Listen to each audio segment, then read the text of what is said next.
Bienvenue sur mon podcast en toute intimité, sans tabou. Je m'appelle Rolaneda, je suis chef d'entreprise, épouse, mère de 4 enfants. Le premier à 23 ans, le dernier à 4 ans. Ici, on va discuter un peu de tout, des sujets qui peuvent être sensibles, mais après, c'est vraiment pour pouvoir aider et pour pouvoir donner une voix. Donc, installez-vous, on va échanger. N'hésitez pas à vous abonner, à mettre un j'aime, à activer la cloche, hein, ce qui vous permettra de recevoir dès qu'il y aura un nouveau podcast sur la chaîne. Donc, installez-vous. Aujourd'hui, on va discuter d'un sujet plutôt grave, hein, plutôt important. Vraiment, ça a vraiment été, comment je pourrais dire ça? L'esprit qui m'a conduit vers ce sujet. J'aurais pas pensé parce que c'est un sujet que je sais que j'en ai beaucoup parlé pendant le confinement et après par les personnes qui viennent me voir et au niveau des échanges, au niveau de certains comportements, on se rend compte qu'il y a vraiment un problème, mais les personnes n'en parlent pas. Et c'est vraiment ça le sujet aujourd'hui. On va parler de des abus sexuels. Les abus sexuels qui se passent, dans les familles ou les viols, qu'importe, au niveau de l'entourage et sur les personnes, donner la voix aux personnes qui n'ont jamais parlé, qui n'ont jamais rien dit, qui sont restées dans leur coin et qui continuent leur petite vie et qui continuent à grandir, mais intérieurement, cette situation est difficile pour eux et compliquée et malheureusement, des traits de caractère découlent de ces situations. Vraiment, on va échanger sur ça. Je vais pouvoir vous témoigner certaines situations, certains comportements et essayons de trouver une solution. Non, on ne trouvera pas de solution, mais en tout cas, on va permettre d'avancer sur ce genre de situation. Quand une personne a subi ce type de situation, viol ou attouchement sur sa personne, étant jeune ou pas jeune, qu'importe, quel est le trait de caractère, comment elle le vit? Elle a honte d'en parler, elle a la pression sociale de qu'en dira-t-on? Qu'est-ce qu'on va penser? Comment on va me juger? Comment on va me voir? Elle va avoir la peur de qu'on lui dise pas c'est de sa faute, hein. Parce que souvent, quand un enfant vient voir une personne, on peut déterminer tout de suite en disant ben c'est de ta faute si tu es arrivé à telle ou telle situation.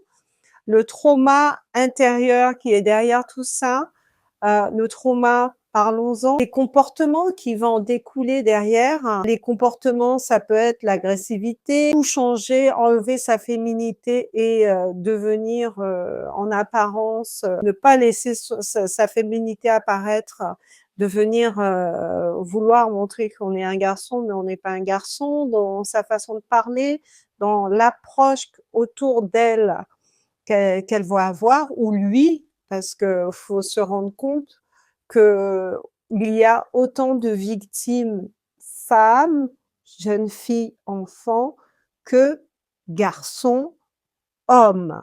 Donc ça, il n'y a pas de débat dessus. Ce qu'on se rend compte, l'INSEE dit que 10% de la population, 10% des plaintes, il n'y a que 10%. Et le reste en silence. Parfois peuvent échanger avec leurs entourages, mais le retour qu'ils ont font qu'ils ne vont pas plus loin. Et ce qui est quand même malheureux, mais sachez que vous avez la possibilité, en écoutant ce podcast, si vous ne connaissez pas ce numéro de téléphone, vous pouvez appeler le 3919, où vous allez avoir une personne qui va pouvoir vous écouter et qui va pouvoir vous diriger et vous aider.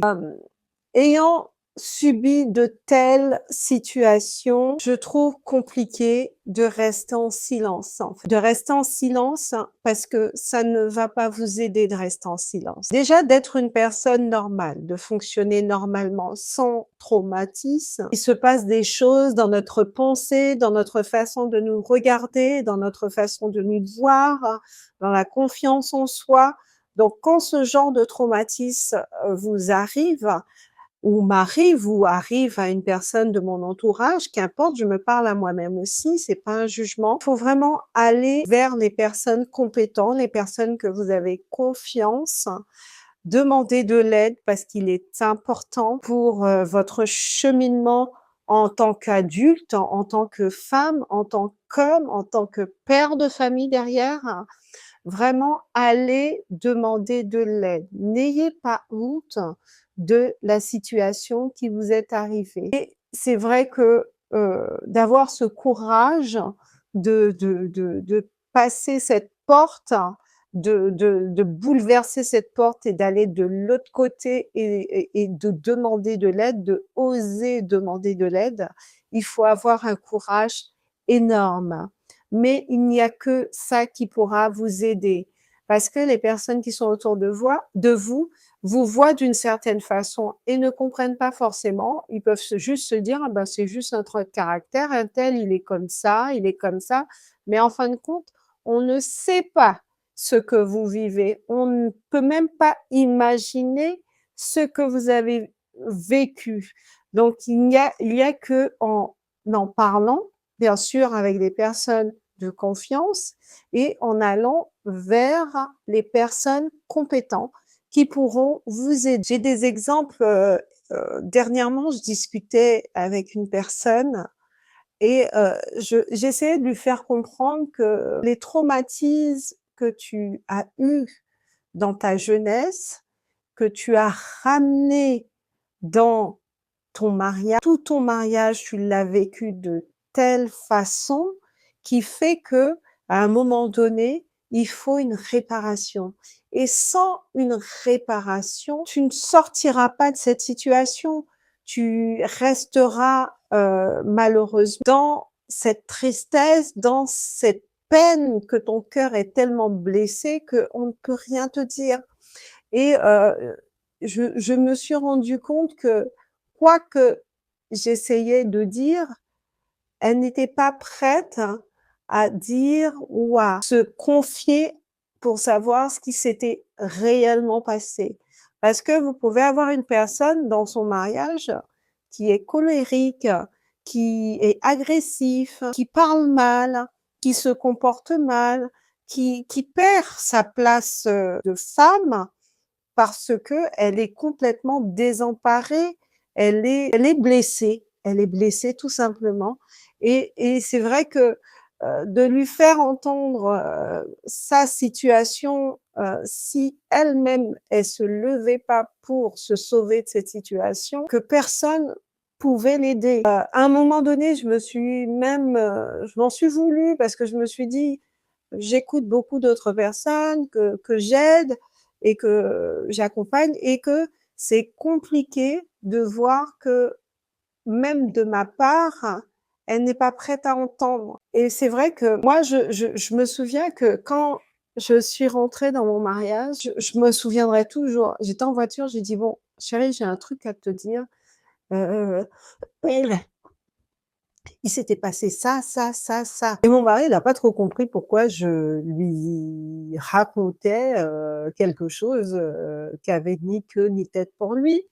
Mais je pense que j'avais besoin de me confier et de dire: «Je rentre dans ce mariage sans tabou, sans choses cachées, sans» voilà, je rentre et ma restitution, je l'ai déjà eue. Le travail que je devais avoir sur moi, je l'ai déjà fait, mais lui faire comprendre, heu, voilà, il s'était passé ça ou ça dans ma vie ou par exemple, on m'a abandonnée, ce genre de choses et faut pouvoir parce que le traumatisme peut être autre que les traumatismes que je suis censée vous parler, mais de mettre vraiment de se parler à soi-même, en fait. Vous êtes devant un miroir et vous vous parlez à vous-même. Vous n'êtes pas dans quelque chose où vous ne faites pas tomber le masque parce que vous êtes entre vous. Ça veut dire que vous êtes devant le miroir et vous êtes capable de dire, bah, il m'est arrivé quelque chose. Même si c'est oublié, mais d'aller devant ce miroir et de s'avouer qu'il est arrivé quelque chose, de ce quelque chose, il en découle ça de mon cœur, du non-pardon, j'ai pas d'estime de moi, j'ai pas confiance en moi, voilà. Ce non-pardon est important de pouvoir l'évacuer. Déjà se pardonner, parce que c'est pas de ta faute. Et ça, je ne cesserai pas de le dire. S'il t'est arrivé quelque chose, s'il y a eu un mauvais comportement d'une personne, s'il y a eu un traumatisme, la pression sociale ne peut pas te réduire à te mal te voir en fait. Il faut vraiment savoir qui tu es. Et je ne cesserai de le dire, si tu connais ton identité, si tu vas chercher intérieurement qui tu es, et si tu vas chercher vers les bonnes personnes pour pouvoir euh, échanger, chercher vraiment à pardonner, chercher vraiment à te reconstruire, savoir qui tu es t'aidera à passer ce cap. Mais il est important de faire le travail, de faire le job, de ne pas seulement dire ah ben je suis comme ça, je m'énerve à tout va. Si je me comporte comme ça, bah, je suis comme ça, c'est mon caractère. Non, c'est pas ton caractère, ce n'est pas ton identité. Ton identité, ce n'est pas ça. Et ça, c'est vraiment un travail, en fait. Il faut vouloir le faire à un moment donné. Parce que ce que tu es, c'est ce que tu vas pouvoir transmettre. Si tu as des enfants demain, ce qu'ils vont voir, c'est ce que tu montres, en fait. Et vu que ce n'est pas ton identité, et vu que tu n'as pas fait le nécessaire pour pouvoir aller chercher quelle était ton identité et de gommer toutes ces choses qui ne te correspondent pas, tous ces caractères qui ne te correspondent pas, la colère ne te correspond pas, la peur ne te correspond pas, les traumas là ne définissent pas qui tu es. Donc il faut vraiment aller chercher qui tu es pour pouvoir dire voilà, je me suis déjà regardée dans le miroir, je me suis avouée à moi-même, oui, il s'est passé ça, ça, ça, ça, ça. Oui, je reconnais que je suis en colère.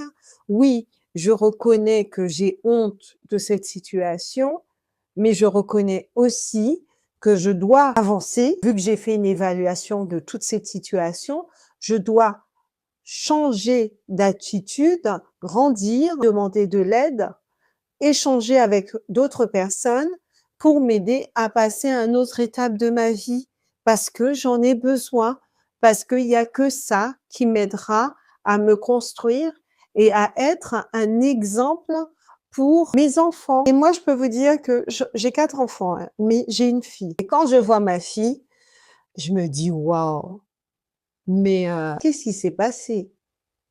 Pourquoi tu as autant confiance en toi en fait? Pourquoi, par exemple, tu pries de telle ou telle façon? Pourquoi tu lis ta Bible de telle ou telle façon? Ben, tout simplement parce qu'on a mis des principes dans la vie de nos enfants. On s'est comporté d'une certaine façon devant eux qui font que ils ont cet exemple-là et ils continuent le truc en fait. Ils ne manquent pas de respect aux adultes, ils sont très polis. Ça ne veut pas dire que vous pouvez pas avoir un qui a un peu la folie, mais il va vite se calmer parce qu'il va vite rentrer dans les rangs. Il va comprendre que non, non, c'est pas ça. Les valeurs qu'on t'a données, c'est pas ça. Et ça, c'est vraiment la construction de toi, de moi, passe pour la construction de mes enfants derrière. Mais si derrière, je ne fais pas cette construction sur moi-même, mon enfant, elle va faire exactement ce que moi, je vais faire. Mais ça ne veut rien dire non plus. Parce que je me souviendrai toujours, j'ai toujours dit, je veux le contraire de ma mère. Je veux être le contraire de ma mère. Mais ça a été une décision. Et quand vous prenez cette décision, ça veut dire que vous connaissez les choses qui sont bien et les choses qui ne sont pas bien, les choses que vous ne voulez pas, absolument pas. répéter, les choses que vous ne voulez pas que ça soit attaché à votre vie. Donc, vous faites le contraire. Donc, connaître son identité nous permet d'être une personne épanouie, d'être heureux, d'évoluer avec joie, avec paix, parce que je sais qui je suis et je sais que ce que je transmets, ce que mes enfants voient, c'est le positif. C'est pas une femme qui va monter en colère, qui va être agressif ou ce genre de choses. Et je sais que si, par exemple, ils peuvent voir ça extérieurement, ils sauront que ah oui, nous, on n'a pas été éduqués de cette façon-là. Ça, je le refuse. Tu vois? C'est pour ça qu'il est important de faire ce travail sur soi-même, parce que l'héritage qu'on veut laisser à nos enfants, c'est pas nos traumatismes, c'est pas nos peurs, c'est pas le silence en fait. C'est un autre héritage que ça.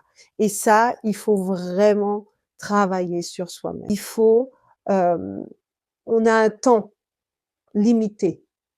Donc, dans ce temps limité, essayons d'évoluer, de travailler sur nous-mêmes, d'aller demander aux personnes compétentes, les psychologues, les pasteurs, les personnes qui sont compétents pour nous écouter. Voilà, si vous avez un bon entourage, d'en parler, de vous construire un cercle et un cercle bienveillant qui va vous permettre d'avancer ou d'aller dans un groupe de parole, de libérer votre parole ou de demander à la justice de faire son devoir. Vraiment, faites ce qu'il y a à faire et après, travaillez sur vous. Travaillez sur vous. Allez chercher pour savoir qui vous êtes, quelle est votre identité. Et ça va beaucoup vous accompagner jour après jour. Je tiens vraiment à appuyer dessus. Ton identité n'est pas ce traumatisme. Ton identité n'est pas la pression sociale.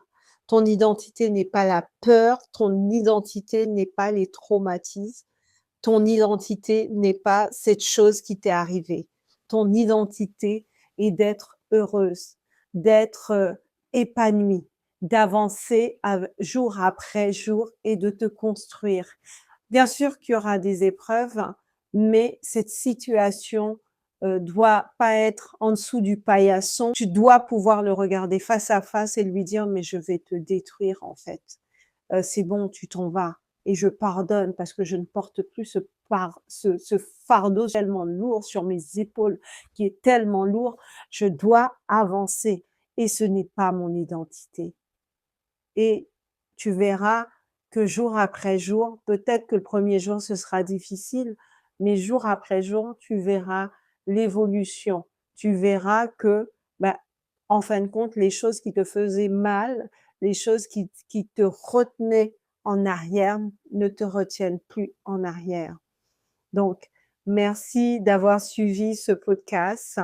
C'était Rolaneda en toute intimité et sans tabou. N'oubliez pas de vous abonner, de activer la cloche et à très bientôt pour un nouveau podcast.